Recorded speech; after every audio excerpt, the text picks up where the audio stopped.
Hola queridos amigos de Habruta Kabbalah, yo soy Merav Goddard. Hoy les quiero hablar de un tema que parece ser más actual que nunca. El asunto del Mashiach, el Mesías. ¿Quién es o qué es? ¿Ha estado ya aquí o nunca hubo un Mesías? Cuando hablamos del Mesías, en hebreo Mashiach, la palabra Mashiach viene del verbo hebreo limshoch, jalar. Ya sabemos que la interioridad de la Torá nos habla de aspectos que no son de este mundo, que no son materiales. Entonces, cuando hablamos de una fuerza que jala, estamos hablando de eso mismo, una fuerza, y no de una persona. Pero a la vez también sabemos de que toda raíz espiritual tiene su rama material. Cuando hablamos del Mashiach, se nombran dos tipos de Mesías. Está el Mashiach, Mesías ben Yosef, hijo de Yosef, y el Mashiach ben David, hijo de David. Mashiach ben Yosef es quien construye la tierra de Israel. Cuando sabemos que Eretz Israel es el deseo de llegar al contacto con el Creador. Pero ese es el aspecto material, cuando la raíz espiritual se convierte en rama en su manifestación mundana. Mashiach ben David es quien construirá al pueblo de Israel y al mundo entero en su aspecto espiritual. Cuando hablamos de un Mashiach, entendemos entonces que no tiene que ser necesariamente una persona específica, porque hablamos de una fuerza espiritual. Y esta fuerza espiritual puede manifestarse a través de diferentes personas a lo largo de las generaciones. Suena como desconcertante, ¿por qué tenemos que tener dos? Si el propósito final de la redención es que haya un solo líder y un solo rey para todo el pueblo de Israel. El versículo dice: y mi siervo David será su príncipe para siempre. Para responder a esta pregunta, el gran maestro, el Rav Kook, escribió en su famoso artículo El elogio fúnebre en Jerusalén lo siguiente: como es sabido, Dios creó al humano en dos partes, una material, que es el cuerpo, y otra espiritual, que es el alma. Para que el alma pueda actuar y irradiar su luz en nuestro mundo material, necesita un cuerpo sano y fuerte en el cual manifestarse. Si el cuerpo es débil o enfermo, uno no puede ocuparse, no puede dedicarse a desarrollar su personalidad espiritual y no puede servir de recipiente, de cli adecuado para la manifestación del alma, para la entrada de la luz. Obviamente que esto también actúa en forma inversa. El cuerpo material no tiene sentido sin el alma. En resumen, se necesita la perfección de las dos partes para lograr una vida plena que cumpla con su propósito. Entonces tenemos que tener estas dos fuerzas, tanto a nivel individual como a nivel de toda la humanidad. Necesitamos de la fuerza que se concentre en desarrollar los poderes materiales que permiten convertirse en el cli donde se van a poder manifestar las funciones relevantes al alma. Entonces, cuando hablamos del Mesías hijo de Yosef, Mashiach ben Yosef, vamos a ver este personaje Yosef, que es José, el hijo de Jacob, que termina cumpliendo como el proveedor. Él fue príncipe en Egipto, el encargado del alimento para todos. La sefirá que representa a Yosef es la sefirá de Yesod.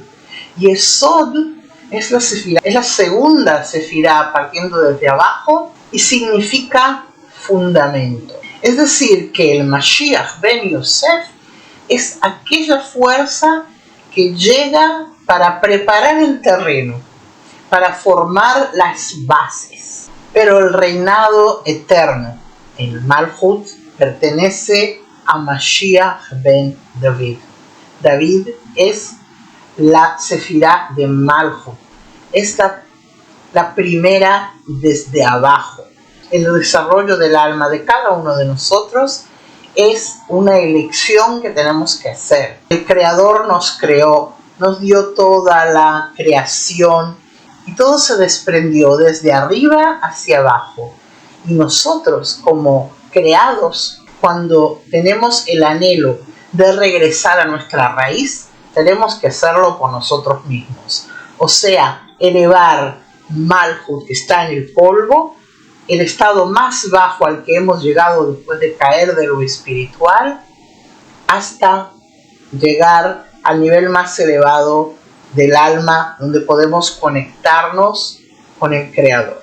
La misión de Mashiach ben David está expuesta ampliamente en las Escrituras. El asunto de Mashiach ben Yosef no está muy explicado.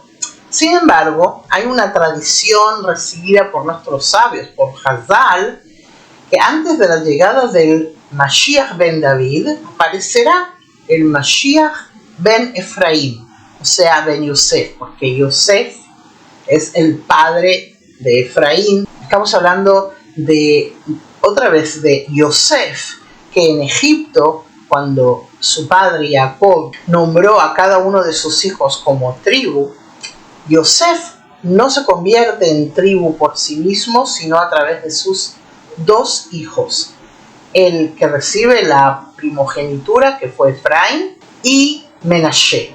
Entonces, antes de la llegada del Mashiach ben David, tiene que aparecer Mashiach ben Efraim o ben Yosef para despejar el camino para el rey Mesías.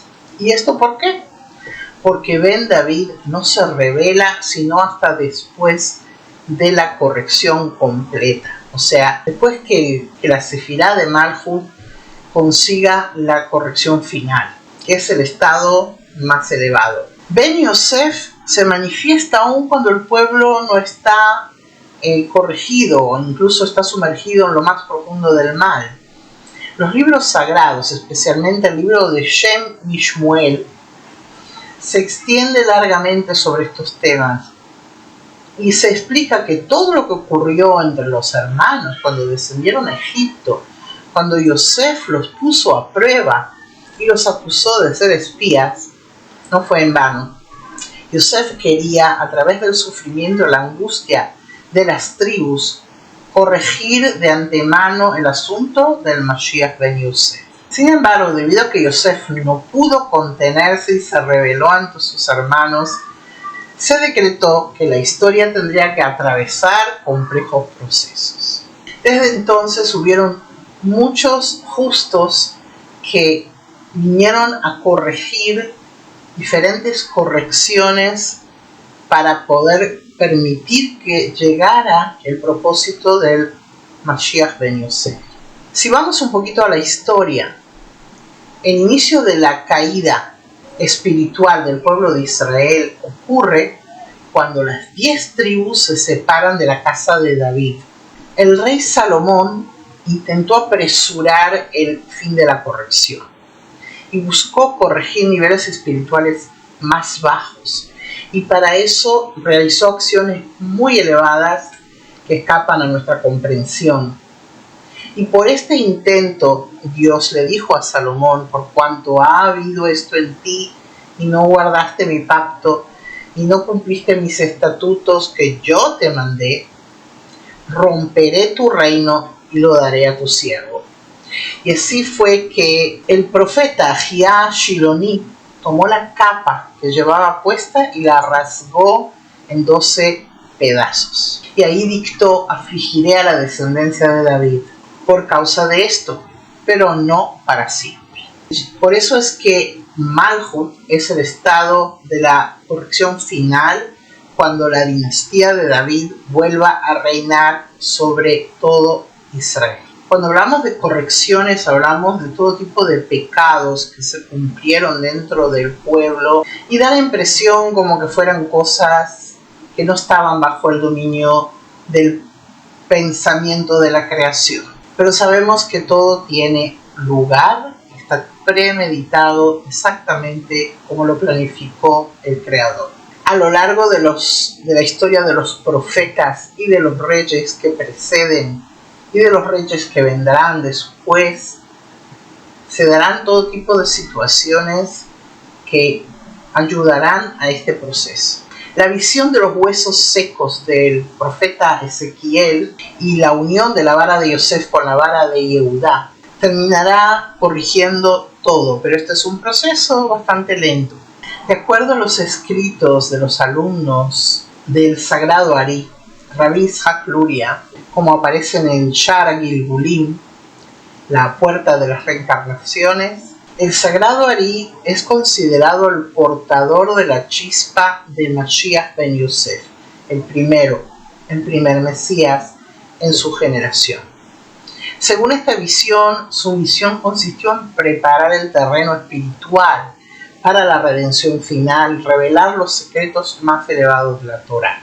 Esto es el testimonio de Rabbi Haim Vital, que era el discípulo principal del Ari, a quien le dictó todos los escritos. Él testificó en numerosas ocasiones sobre los estados místicos muy especiales que pasaba su maestro. En estas enseñanzas, el rol del Mashiach ben Yosef implica una preparación intensa seguida de una partida temprana de este mundo. El Ari, de hecho, falleció a una edad notablemente joven, a los 38 años, después de pasar apenas 4 o 5 años dando sus enseñanzas. Y es muy importante de notar que el Sagrado Ari nos dejó un legado que sin él sería imposible para nosotros hoy en día aprender la sabiduría de la Kabbalah. El famoso libro El Árbol de la Vida, Etz Haim, es el que dio lugar a las interpretaciones que nos da Baal HaSulam, quien Rabbi Yehuda Ashlag, que nos presenta la Kabbalah en una forma en la que todos podemos aprender, mientras que hasta ese momento esto era una sabiduría totalmente inalcanzable para cualquier persona que no estuviera totalmente inmersa en el mundo espiritual. En estas enseñanzas, según la tradición de la Kabbalah y el Hasidismo, el rol del Mashiach ben Yosef no es un evento único, sino una función espiritual continua que se manifiesta en cada era a través de grandes líderes que preparan el camino para la redención. De este modo se reconocen, según el judaísmo, figuras importantes, se consideran como portadores de esa chispa del Mashiach ben Yosef, como el mismo Yosef, José el Justo, que como dije antes representa la sefirá de Yesod, el fundamento, la abundancia material, la protección física del pueblo de Israel ante el hambre y la destrucción. Quizás de aquí proviene el símbolo del Maguen David, el escudo de David. Además tenemos a Yoshua ben Nun, Josué, el discípulo de Moisés, que pertenecía también a la tribu de Efraín, hijo de Yosef. Él lideró la conquista física y práctica de la tierra de Israel, la entrada por Jericó. Luego tenemos a Yerobam ben Nabat, que según el Ari estaba destinado a ser el Mashiach ben Yosef por parte de la santidad, pero pecó y desperdició ese potencial sagrado que había recibido. Luego tenemos a Rabbi Akiva, que fue considerado en su época como la chispa del Mashiach ben Yosef. Su histórico apoyo a la rebelión de Bar Kokhba nació de su intento de traer la redención práctica a través de la fuerza material y política. Hubo grandes maestros de la Kabbalah que de alguna manera se conocieron, se presentaron como portadores de esta raíz del alma del Mashiach ben David. Por ejemplo, Ramjal, Rabbi Moshe Chaim Luzzatto. Él se veía a sí mismo y al grupo de sabios que lo acompañaban como operantes bajo la influencia de Mashiach ben Yosef, con el fin de rectificar los antiguos pecados. Baal Shem Tov, fundador del Hasidismo, también fue considerado por sus alumnos como portador de esta raíz debido a los incansables esfuerzos que él hacía por apresurar la redención y el legado que nos ha dejado, que es indiscutible. Luego tenemos al Gra, el Gaón de Vilna. Sus discípulos le atribuyeron la cualidad de Mashiach ben Yosef. Generalmente esto se le otorga a través de los discípulos. Vieron en él un firme impulso para que sus alumnos emigraran a la tierra y la desarrollaran materialmente, que es una parte fundamental de esta misión. ¿Qué nos habla el cristianismo acerca del Mesías? Para comprender el impacto global de este concepto, es fascinante observar cómo la teología cristiana desarrolló su propia visión. Como sabemos, los cristianos creen que Jesús de Nazaret cumplió las profecías mesiánicas del Taná, de la Biblia hebrea, pero de una manera puramente espiritual y no política, y de esa manera expió por los pecados de la humanidad a través de su crucifixión y su resurrección. Y nos hablan también los escritos cristianos acerca de la segunda llegada, que según el Nuevo Testamento, este mismo personaje, Jesús, descenderá de los cielos en el fin de los tiempos para completar su redención, juzgar a los vivos y a los muertos y establecer el reino eterno de Dios. Ahora, ¿cuál es la diferencia entre el judaísmo y el cristianismo en el concepto del Mesías? Según el judaísmo, el Mesías es un rey de carne y hueso, un líder político y espiritual que tiene que ser de la tribu de Yehudá, la tribu de Yehudá, de Judá, como fue David. Por eso se le llama Mashiach ben David. Este tiene que traer la paz mundial, reunir a los exiliados, construir el templo de Jerusalén, de forma física. Y además tenemos el concepto del retorno. El judaísmo no reconoce la idea de un Mesías que muere, fracasa en su misión material y se supone que regresará en el futuro para completarla. Y aquí existe entonces ese conflicto entre la percepción del Mesías en estas dos religiones. El judaísmo, cuando hablo del judaísmo no estoy hablando de la espiritualidad judía, porque el judaísmo es una religión, mientras que la espiritualidad judía se refiere más bien a la Kabbalah. Mientras que la Kabbalah nos habla de la espiritualidad, de la interioridad de la Torah. El judaísmo no aceptó a Jesús como el Mesías, porque no cumplió ninguna de las profecías centrales que la Biblia hebrea atribuye al Mesías. Como por ejemplo, el incumplimiento de las profecías de la redención. Según los profetas bíblicos como Isaías, Ezequiel y Miqueas, la llegada del Mesías provoca un cambio físico, histórico y político dramático en el mundo entero, y no solo a nivel local. No hubo la construcción del templo de Jerusalén en lugar de predecir su destrucción. En la época de Jesús el templo estaba ya en pie, cuando en realidad se le atribuye al Mesías la formación del templo en estado de corrección completa. Otro punto que falta es la reunión de los exiliados, donde todo el pueblo de Israel regresa a la tierra de Israel. Y además, tiene que llegar la paz mundial, lo que nos promete la Torá, el Tanaj. Forjarán sus espadas en rejas de arado, no alzará espada nación contra nación. Eso está escrito en Isaías. En la época de Jesús y luego de esta época, las guerras y el sufrimiento no solo continuaron, sino que se agravaron. Además tenemos, porque la tierra estará llena de la gloria del Eterno. Esto no ocurre en época de Jesús. Y es por eso que el judaísmo no acepta la posición cristiana de que Jesús fuera el Mashiach.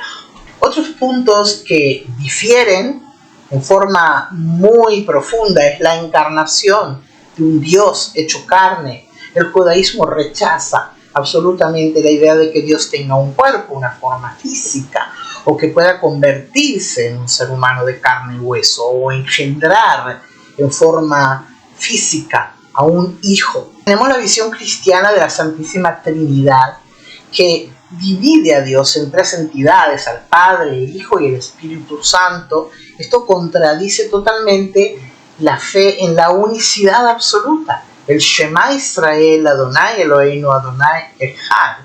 Escucha Israel, el Eterno es nuestro Dios, el Eterno es uno. El asunto de la Shejinah, que se nombra en el judaísmo, que es la divinidad que mora junto con la santidad del Dios único, es de hecho la unión entre el creado y el creador. La chispa divina con quien la crea. La adhesión, lo que se le llama la Kabbalah Dvekut. Jesús y sus discípulos, principalmente Pablo, abolieron las leyes de la Torá y los mandamientos prácticos, como la circuncisión, el cuidado del Shabbat, las leyes de kashrut, de comida kasher, mientras que la Torá enfatiza que esto es un estatuto perpetuo para todas las generaciones, incluso cuando se llegue a la redención final, estos seguirán en pie. Según las Escrituras, el Mesías debe ser un descendiente varón directo del rey David por vía paterna. Según esto podría ser, ya que Jesús pertenecía a la tribu de Judá, directamente del linaje del rey David. Pero el cristianismo sostiene que Jesús nació de la Inmaculada Concepción y no tenía un padre biológico humano. En el libro de Deuteronomio de la Torá se advierte firmemente contra un profeta que realice señales y prodigios o que llame a cambiar las leyes de la Torá. Los sabios de Israel de aquella época vieron los intentos de alterar la religión y actos que justificaran su definición como Mesías, y no como un líder espiritual legítimo, como un rabino, como un maestro. El judaísmo oficial y alágico no reconoce a Jesús como una figura espiritual legítima en ningún contexto por esta razón. Sin embargo, en la historia del pensamiento judío, en la Kabbalah y en la investigación moderna, hay contextos y explicaciones particulares que analizan la figura de Jesús. Por ejemplo, el rabino Tzvi Hirsch Hayut del siglo XIX propone de que Jesús no tenía la intención de abolir la Torá, sino de llevar los preceptos de las naciones, las leyes de Noé, a los gentiles, que entonces eran paganos.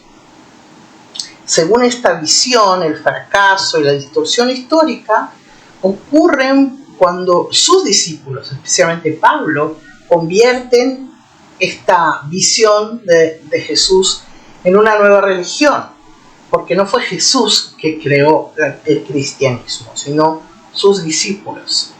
Y esto de hecho abolía la Torá.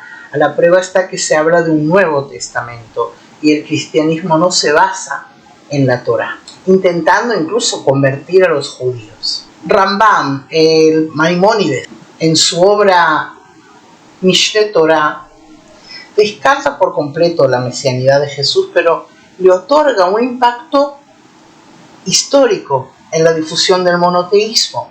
El Rambam explica que Dios usó a Jesús, como a Mahoma, para difundir los conceptos de la Torá, del Mesías, de los mandamientos por el mundo entero. Gracias a ellos, el mundo se llenó de conversaciones sobre las palabras de la Torá, se llamaran de otra manera o no. Así, cuando venga el verdadero Mesías, la humanidad ya estará preparada con estos términos y lo aceptará con facilidad. Sabemos que no hay nada más que Él y no ocurre nada casual. Siguiendo el enfoque de Maimónides y otros sabios, el plan divino a veces utiliza a los humanos. El plan divino hace uso de nosotros, de los creados, que no somos conscientes de nuestros roles, incluso a nivel histórico. Jesús tenía una profunda convicción interna. Él era un judío que vivió en una época apocalíptica y turbulenta. Él creía genuinamente que Él era el Mesías que iba a redimir a Israel.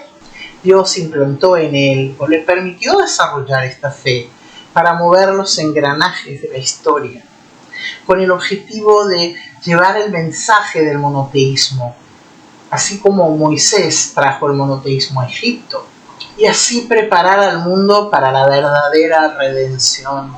Aquí es donde entra un descubrimiento dramático del Evangelio de Judas, un texto gnóstico de los primeros siglos que fue hallado y traducido a principios del siglo XXI. Este manuscrito ofrece una descripción psicológica y teológica completamente diferente a la del Nuevo Testamento. En este texto, Judas Iscariote no es el traidor infame, sino el discípulo más cercano, avanzado y fiel de Jesús. Jesús mismo se acerca a Judas en privado y le pide que lo entregue a los romanos y le dice: tú sacrificarás al hombre que me reviste, es decir, me ayudarás a liberarme de este cuerpo físico limitante. Quizás por eso luego no pudo superarlo y tomó su vida. Bajo esta perspectiva, Jesús comprendió que la manera de cumplir su destino espiritual no era mediante una victoria militar o política, como se esperaba del Mesías judío, sino a través del sacrificio propio, de una muerte planificada. Al conectar todos estos enfoques, se recibe una imagen histórica muy fuerte. Jesús actuó movido por un profundo impulso interno, que el judaísmo definiría como un movimiento divino. No hay ninguna duda de que se trataba de un hombre de muchísima fe. Y cuando hablamos ahora, y estamos ahora en el año 2026, según los profetas del Tanaj, los sabios del Talmud y los grandes maestros de la Kabbalah, la llegada del Mesías depende de dos caminos. El tiempo límite fijado de antemano se llama Beito, que significa a su debido tiempo. Y el camino de la aceleración espiritual por los méritos de la humanidad, que se llama Ahishena, en forma acelerada. Para activar esta redención acelerada, la Kabbalah revela 5 condiciones fundamentales que se tienen que cumplir. La primera es la Teshuvah, el retorno, la unidad del pueblo. La división interna y el odio gratuito son las fuerzas que sostienen el exilio. La redención exige que haya unificación nacional dentro del pueblo judío, como se simboliza en la profecía de Ezequiel. Otro tema es la difusión de la Torá, de la Kabbalah. El sagrado libro del Zohar se revela con una condición única, y es por eso que lo estamos viendo en todas partes hoy en día, cuando de hace apenas 20 años estaba prohibido ocuparse de ese libro. A través de este libro, que es el Zohar, la humanidad saldrá del exilio con misericordia. Grandes cabalistas como el Ari, el Ramjal, explicaron que el estudio de la dimensión interna de la Torá tiene el poder de despertar el alma colectiva y acelerar el despertar de todo el mundo. Otros temas que nos hablan del Talmud es enfatizar el poder del Shabbat. Si todo Israel, y se dice, si todo Israel guardara correctamente tan solo 2 Shabbatot seguidos, seríamos redimidos de inmediato. ¿Cómo convencemos ahora a todo Israel que lo haga? En la Kabbalah, el Shabbat representa el reflejo del mundo venidero, y su observancia conecta nuestra realidad material directamente con ese flujo.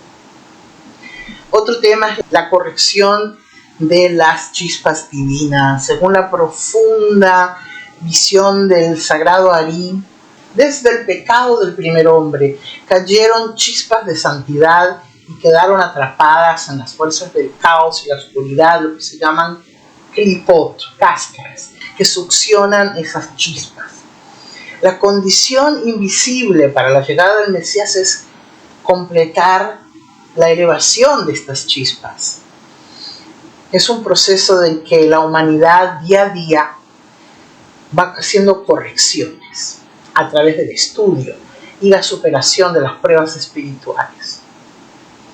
Y por supuesto el desarrollo material de la tierra, la fuerza del Mashiach ben Yosef, El despertar espiritual no puede ocurrir en el vacío, tiene que haber un clic. El Talmud, en el Tratado de Sanedrín, habla de la señal más evidente del fin del exilio, cuando la tierra de Israel vuelve a florecer. Y es por eso que la fundación del Estado de Israel actual dio muchísima esperanza de que estamos en días del Mashiach. Y todos los sabios de la época nos dicen que es así. Y el maestro así también lo dice, lo sostiene. El desarrollo físico, agrícola, estructural de la tierra, que es el aspecto del Mashiach Ben Yosef, forma un cuerpo saludable para que la gran alma del Mashiach Ben David pueda manifestarse. La redención no es un evento que simplemente esperamos sentados, tenemos que activarnos, levantar las chispas. Ahora que entendemos el misterio de estos dos Mashiach, ¿cuál es nuestro papel en la historia? Mashiach Ben Yosef nos enseña el valor de construir, de trabajar y dar vida por los demás. El Mashiach Ben David nos recuerda que el cuerpo sin alma no existe y nuestra misión final es elevar este mundo hacia la luz divina. Cuando unimos estas dos fuerzas, nos transformamos en seres espirituales. Estamos respondiendo al llamado ancestral. Si te gusta este viaje a través de los secretos de la Kabbalah, no olvides darle un me gusta a este video, suscribirte a Jabruta Kabbalah para no perderte las próximas revelaciones. Déjame en los comentarios qué opinas sobre el misterio de estos dos Mashiach. Los voy a leer con seguridad. Nos vemos en la próxima y que la paz y la luz guíen nuestros caminos.